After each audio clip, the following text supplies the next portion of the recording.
नमस्कार मंडळी, आजचा हा व्हिडिओ फक्त माहिती देणारा नाही तर तुमचं आणि तुमच्या कुटुंबाचं आयुष्य वाचवू शकणारा आहे.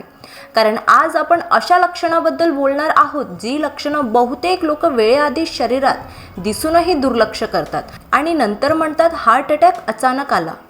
मित्रांनो, एक कडू सत्य सांगतो, हार्ट अटॅक बहुतांश वेळा अचानक येत नाही. तो येण्याआधी शरीर अनेक दिवस, आठवडे, कधीकधी एक पूर्ण महिना आधीच संकेत देत असतं. पण समस्या अशी आहे की आपण त्या संकेतांना थकवा समजतो, गॅस समजतो, वयाचा परिणाम समजतो, ताण तणाव समजतो आणि मग एक दिवस तोच निष्काळजीपणा जीवावर बेततो. आजचा हा व्हिडिओ शेवटपर्यंत पहा, कारण शेवटचं लक्षण असं आहे जे जर दुर्लक्ष केलं तर माणूस थेट मृत्यूच्या दारात पोहोचतो. हार्ट अटॅक म्हणजे हृदय अचानक बंद पडणं नाही, तर हृदयाच्या स्नायूंना जाणारा रक्तप्रवाह हळूहळू कमी होत जाणं. हृदयाच्या नसांमध्ये चरबी, कोलेस्ट्रॉल आणि घाण साचत जाते. सुरुवातीला त्याचा परिणाम सौम्य असतो, पण जसं जसं अडथळा वाढतो तसं तसं शरीर मदतीसाठी ओरडू लागतं. ही ओरड म्हणजेच छोट्या छोट्या तक्रारी, लहान सहान त्रास जो आपल्याला गंभीर वाटत नाही. मित्रांनो, हार्ट अटॅक येण्याआधी शरीर जे पहिलं आणि सर्वात स्पष्ट संकेत देतं ते म्हणजे छातीत जाणवणारा अस्वस्थपणा. हा त्रास अनेक वेळा इतका सौम्य असतो की माणूस त्याला आजार न समजता रोजचा थकव्याचा भाग मानतो. पण हाच छोटासा त्रास पुढे जाऊन मोठ्या संकटाची नांदी ठरू शकतो, हे लक्षात घ्यायला हवं. छातीत होणारा हा त्रास प्रत्येक वेळी वेदनादायक असेलच असं नाही. काही लोकांना छातीवर कुणी जड दगड ठेवल्यासारखं दडपण जाणवतं, तर काहींना छाती आतून घट्ट ओढल्यासारखी भावना होते. कधी कधी जळजळ, भरल्यासारखं वाटणं किंवा छातीच्या मध्यभागी काहीतरी अडकल्यासारखं जाणवतं. दुर्दैवाची गोष्ट म्हणजे बहुतेक लोक या अस्वस्थतेत स्वतःलाच चुकीची कारण देतात. गॅस असेल, आम्लपित्त वाढलं असेल, आज जरा जास्त काम झालं, वय झालंय म्हणून असेल, अशा समजुती करून ते डॉक्टरांकडे जाणं टाळतात. काही जण तर घरगुती उपाय करून औषध घेऊन हा त्रास दडपण्याचा प्रयत्न करतात. जर असा त्रास तुम्हाला दिवसातून एकदा नाही तर आठवड्यातून अनेक वेळा जाणवत असेल किंवा तो हळूहळू वाढत चालला असेल तर तो दुर्लक्ष न करता तात्काळ तपासणी करून घेणं अत्यंत गरजेचं आहे. लक्षात ठेवा, हार्ट अटॅक येण्याआधी शरीर आपल्याला संधी देतं, पण ती संधी ओळखणं आपल्या हातात असतं. मित्रांनो, आपल्या शरीराचा एक महत्त्वाचा नियम आहे. जेव्हा आपण हालचाल करतो तेव्हा शरीराला जास्त ऑक्सिजनची गरज लागते आणि ती गरज पूर्ण करण्याचं काम आपलं हृदय करतं. निरोगी हृदय असताना थोडं चालणं, जिने चढणं किंवा घरातली साधी काम करणं यात काहीही अडचण येत नाही. पण जेव्हा हृदयाची ताकद कमी होऊ लागते तेव्हा सगळ्यात आधी परिणाम श्वासावर दिसून येतो.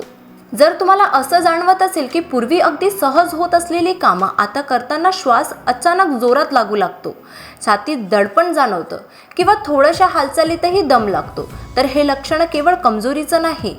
पायऱ्या चढताना मध्येच थांबावं लागतं, थोडं वेगात चाललं की तरी श्वास उसळणं किंवा घर झाडताना, भांडी घासताना देखील दमछाक होणं, हे सगळं शरीर देत असलेले गंभीर संकेत असू शकतात. मित्रांनो, हे लक्षणं अनेकदा हार्ट अटॅक येण्याच्या काही आठवड्याआधी शरीर दाखवायला लागतं, पण ते इतकं हळूहळू वाढतं की माणूस त्याला सवय लावून घेतो. मात्र लक्षात ठेवा, श्वास फुलणं हे शरीराचं रडणं आहे, माझं हृदय थकत चाललंय असं ते सांगत असतं.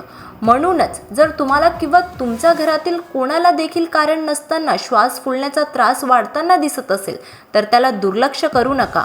वेळेत डॉक्टरांचा सल्ला, योग्य तपासण्या आणि आवश्यक बदल केले तर येणाऱ्या मोठा धोका टाळता येऊ शकतो.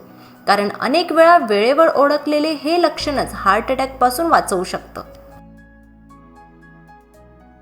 मित्रांनो, शरीराचा स्टॅमिना म्हणजे फक्त ताकद नाही, तर शरीर किती सहजपणे रोजची कामं पार पाडू शकतं याचं मोजमाप असतं.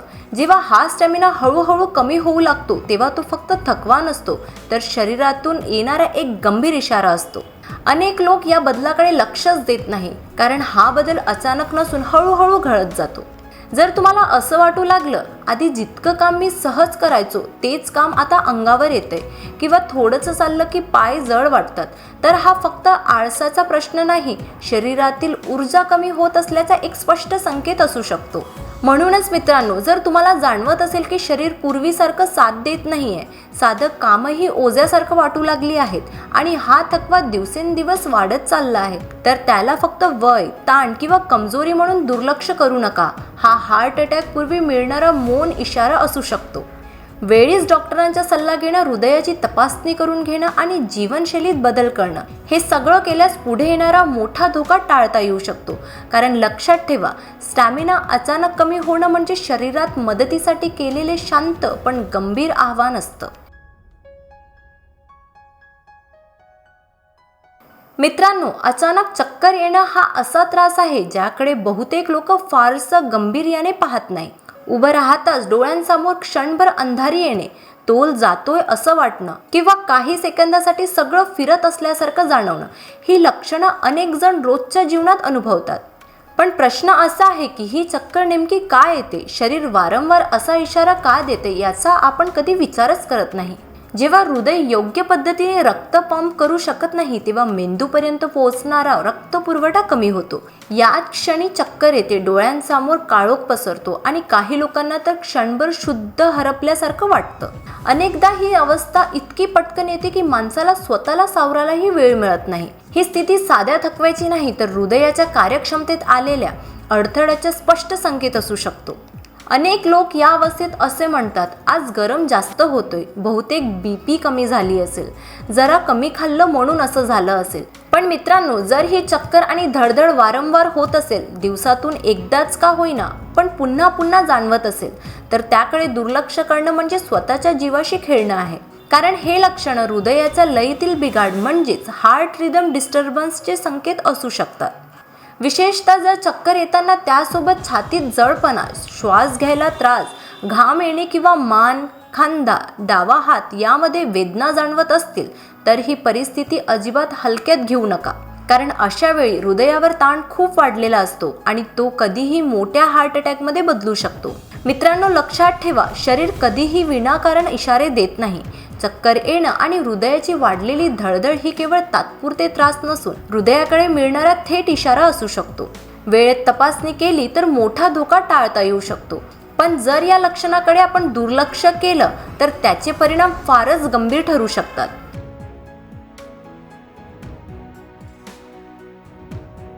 मित्रांनो, आता आपण अशा लक्षणाबद्दल बोलणार आहोत जी दिसल्यावर क्षणभरही थांबायचं नसतं. कारण हे लक्षणं म्हणजे शरीराकडून दिलेला शेवटचा इशारा असतो. अनेक प्रकरणांमध्ये हार्ट अटॅक येण्याआधी काही तास किंवा काही दिवस आधी हे संकेत दिसतात, पण लोक त्याकडे गंभीर्याने पाहत नाही आणि इथेच मोठी चूक होते. याच वेळी अनेकांना मळमळ, पोटात कसं तरी होणं, उलटीसारखी भावना जाणवते. काही लोकांना खरंच उलटी होते तर काहींना सतत अस्वस्थ वाटतं. लोक याला अन्नपचन बिघडलं असं समजतात, पण प्रत्यक्षात हे हृदयाच्या स्नायूंना होत असलेल्या त्रासामुळे मेंदूला मिळणारा धोक्याचा संकेत असतो. या लक्षणासोबतच शरीरात अंगदुखी सुरू होते, पण ही वेदना साधी नसते. ती बहुतेक वेळा छातीतून सुरू होऊन हळूहळू डाव्या हातात, खांद्यांमध्ये, मानेकडे आणि जबड्यापर्यंत पसरते. काही लोकांना पाठीत, खाकेत किंवा मानेच्या मागच्या बाजूला वेदना जाणवतात. ही वेदना सौम्य वाटते तर कधी सहन न होणारी होते. त्यामुळे लोक गोंधळतात आणि निर्णय घ्यायला उशीर करतात. सर्वात धक्कादायक गोष्ट म्हणजे अनेक लोक या अस्वस्थतेतही स्वतःला समजवतात की थोडा वेळ झोपलो की बरं वाटेल, घरगुती उपाय करून पाहू, गॅसचा त्रास असेल. काही जण तर गरम पाणी पितात, काही जण झोपून जातात आणि काही जण हॉस्पिटलला जायचं टाळतात. मित्रांनो, हीच सर्वात मोठी आणि जीवघेणी चूक आहे. कारण अशा वेळी प्रत्येक मिनिट महत्त्वाचं असतं. उशीर झाला तर हृदयाचा स्नायू कायमचा निकामी होऊ शकतो किंवा थेट मृत्यूही ओढवू शकतो. हे लक्षण विशेषतः रात्री, पहाटे किंवा एकटे असताना दिसल्यास धोका आणखी वाढतो.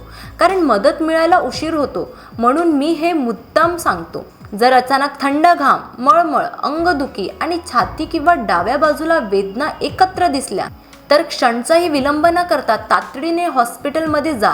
स्वतः वाहन चालवू नका, शक्यतो ॲम्ब्युलन्स बोलवा. मित्रांनो, ही लक्षणं दुर्लक्ष करणं म्हणजे नशिबावर आयुष्य सोपवणं. आणि आयुष्य नशिबावर सोपवायचं नसतं, तर वेळेवर योग्य निर्णय घेऊन वाचवायचं असतं. हा भाग नीट लक्षात ठेवा, कारण हीच ती पायरी आहे जिथे योग्य निर्णय माणसाला वाचवतो आणि चुकीचा निर्णय कायमचा गमावतो. धूम्रपान करणारे, मधुमेह असलेले, बीपीचे रुग्ण, जास्त ताण घेणारे, झोप कमी करणारे आणि व्यायाम न करणारे या सगळ्यांनी ही लक्षणं दुप्पट गांभीर्याने घ्यायला हवी. मित्रांनो, हार्ट अटॅक हा शिक्षा नाही, तो एक इशारा आहे. जो ऐकतो तो वाचतो, जो दुर्लक्ष करतो तो गमावतो. हा व्हिडिओ फक्त पाहू नका, घरातल्या प्रत्येकाला दाखवा. कदाचित तुमचा एका शेअरमुळे कोणाचं आयुष्य वाचेल. जर तुम्हाला हा व्हिडिओ आवडला असेल तर लाईक करा, शेअर करा आणि सबस्क्राईब करायला विसरू नका. तोपर्यंत काळजी घ्या, आनंदी राहा आणि स्वतःवर खूप प्रेम करा.